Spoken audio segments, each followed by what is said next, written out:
இவங்க தனி மனித வழிபாடு. யார் தனி மனித வழிபாடு? பிஜேவை இவங்க பின்பற்றாங்க, பிஜேவை கடவுளாக்கிட்டாங்க, பிஜேவை தூதராக்கிட்டாங்க, பிஜே தான் இவருக்கு எல்லாமே. இவர்களை பின்பற்றி போகாதீர்கள், தனி மனித வழிபாடு கூடாது. இப்படி புதுசா நாங்க என்ன தனி மனித வழிபாடு செஞ்சுட்டோம்? ஒருத்தர் கேட்டார், திருப்பூர்ல ஒரு சகோதரர் போயிருக்கிறார். அவர் கேட்டார், நீங்க யாருங்க? நான் தௌஹீத் ஜமாத்துல ஒரு ஆளுங்க. என்னங்க தொப்பி போடலையே அப்படின்றாரு. தொப்பி போடலையா? பிஜே தொப்பி போட்டிருக்காரு அப்படின்னு திருப்பி கேட்கிறார் சுத்த ஜமாத்துக்காரர். அப்ப இவரு கேட்டார், பிஜே எங்களுக்கு தலைவர் இல்லைங்கன்றார் இவரு. என்னங்க ரசூலா தலைவர் இவரு. ஏங்க ரசூலா தொப்பி போடலையே அப்படின்னு சொல்ல, பிஜே அவருக்கு பிடிச்சிருக்கு போடுறாரு, அது மார்க்கம் இல்லையன்று. அப்படியா செய்தி? இல்ல பிஜே எது செஞ்சாலும் நீங்க செய்வீங்கன்னு நினைச்சிட்ட, சொல்லப்பட்டிருக்கு எங்களுக்கு, அப்படி எங்களுக்கு செய்தி வந்துச்சு இப்படின்னு தப்பா புரிந்து கொண்டார்கள். ஒன்றை தெளிவாக புரிந்து கொள்ளுங்கள். அப்படியே பிஜே எதை சொன்னாலும் கண்ண மூடி பின்பற்றுகிறார்கள், எங்கள் மீது குறை சொல்றாங்களே. குறை சொல்ற எல்லா கூட்டமும், எல்லா ஜமாத்தும், எல்லா கண்ண மூடி பின்பற்றாங்க, கண்ண மூடி பின்பற்றாங்கிறிய.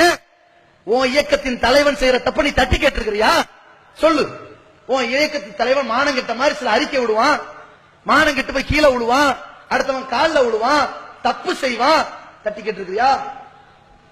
ஏன்னா ஒரு சிலைக்கு மாலையிடுவது நாட்டியம் செஞ்சா கேள்வி கேட்கிறேன், உன் இயக்க தலைவன் செய்யும் பொழுது பதில் தரான். இது அப்பட்டமான கிராபிக் என்பதை தெரிவிப்படுத்திக் கொள்கிறோம். அப்போ தலைவனுக்கு போன் பண்ணி கேளு, ஆதாரம் கேட்ட ஆதாரம் சொல்லிட்டேன், அது பொய் நிரூபிக்கிறது உன் கடமை தானே.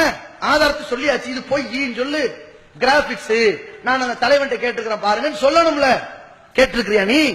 யார கண்மூடித்தனமா பின்பற்ற? அவங்க பின்பற்ற. நீ எந்த அளவுக்கு நாங்க ஒருத்தன் வந்து கேட்கிறான், தர்காவுக்கு போய் மொட்டை அடிக்கிறோமே, பழனிக்கு போய் மொட்டை அடிக்கலாமா? இது அது ஒண்ணுதானே என்று தௌஹீத்வாதிகள் நம்மிடம் கேட்கிறார்கள்.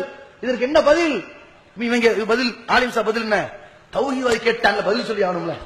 இதே ஒரு ஹஜ்ரத் கேட்டிருந்தாரு, ஏன்பா தர்காவுக்கெல்லாம் போய் மொட்டை அடிக்கிறியா, செய்யக்கூடாதுடா, அச்சா ஹஜ்ரத் வாங்க, ஓகே ஹஜ்ரத் வாங்க. இப்ப தௌஹீத் ஜமாத் குறை சொல்லி இருக்கான், எதிர்க்கணும்ல. அதாவது தோழர்களே, சகோதரர்களே, இந்த சலூன் கடையில தான் மொட்டை அடிக்கணும் என்று அல்லாஹ் கட்டளையிட்டு இருக்கிறான். எங்க வேணாலும் போய் அடி, தர்காவுக்கு போனாலும் அடி, பழனிக்கு போனாலும் அடி, உன் விருப்பத்தில் அடி அப்படின்ட்டாங்க. ஏண்டா ஒருத்த மொட்டை தலையில புண்ணு வந்துருச்சு அடிச்சா அது தப்பு இல்ல, புண்ணியம் வருதுன்னு அடிக்கிறான்னா அது எங்க அடிக்கணும்? ஹஜ்ஜுக்கு போய் அடிக்கணும், உம்ராக்கு போய் அடிக்கணும், அது வணக்கம். அந்த வணக்கத்தை, அல்லாஹ்வுக்கு செய்யற வணக்கத்தை, அல்லாஹ்வை தவிர இந்த வணக்கத்தை யாருக்கும் செய்ய மாட்டேன்னு சொல்ல வேண்டிய இந்த முஸ்லிம், இவன் போய் நாகூர் தர்கால மொட்டை அடிக்கிறான், இவன் போய் அஜ்மீர் தர்கால மொட்டை அடிக்கிறான். எதுக்கு? புண்ணு போறதுக்கா, புண்ணியம் கிடைக்கிறதுக்கா? புண்ணியத்துக்கு, நன்மை வர்றதுக்கு, முசீபத் அகழ்வதற்கு நினைச்சு அடிக்கிறான்னா இது அல்லாஹ் செய்யற வணக்கத்துல செய்யற ஷிர்க். இது இணை வைத்தல் சொல்லணுமா இல்லையா? இப்ப நீ அதை திருப்பி கேட்டையா? யார் கண்மூடித்தனமா பின்பற்றுவது? நீயா நானா? இந்த இயக்கத்தை பொறுத்த வரைக்கும் எந்த ஜமாத்தாவது இந்த கொள்கையை எதிர்த்து பேசினாங்கன்னா அவங்க எதை வச்சு பேசினாங்க? ஆதாரத்தோட பேசினாங்களா? நம்மள்ட்ட ஏதோ அப்படி தப்பு இருக்குதா? மனுஷன் தானே, தப்பு இருக்குதா, அது திருத்திக்க வேண்டி இருக்குதா, அல்லது அதுக்கு பதில் சொல்ல வேண்டி இருக்காண்டு ஆய்வு செஞ்சு அலசி ஆராய்ஞ்சு ஒரு விவாத குழு உட்கார்ந்து அவ்வளவையும் பேசி விளக்க கூட்டம் போடுவதற்காக நீங்க பேசுற எதிர்ப்புகளை எல்லாம் நாங்க கேட்கிறோம். ஆனா நீங்க என்ன பண்றீங்க? எங்களை தனி மனிதனை பின்பற்றோங்கிற பேரை சொல்லிக்கிட்டு நீங்க என்ன செய்றீங்க தெரியுமா? யாரையும் பின்பற்றாம உங்க இமாம் எதை சொல்றாரோ அதான் மார்க்கம்னு ஏத்துக்கிட்டு இவங்க ஜமாத்து பயான கேட்க கூடாது அவரை பின்பற்றீங்க. கேட்டிருக்கீங்களா? நாங்க சொன்ன ஏதாவது உங்களுக்கு போகுமா? நாங்க காது காதுனா உங்களுக்கு நேது நேதுன்னு போகுது. கரண்ட் அடிக்கும்னு சொன்னா என்ன கையை பிடிக்கிறான்னு கேக்குறீங்க. எதை சொல்றோம் ஏதோ உங்களுக்கு விளங்கிருக்கு.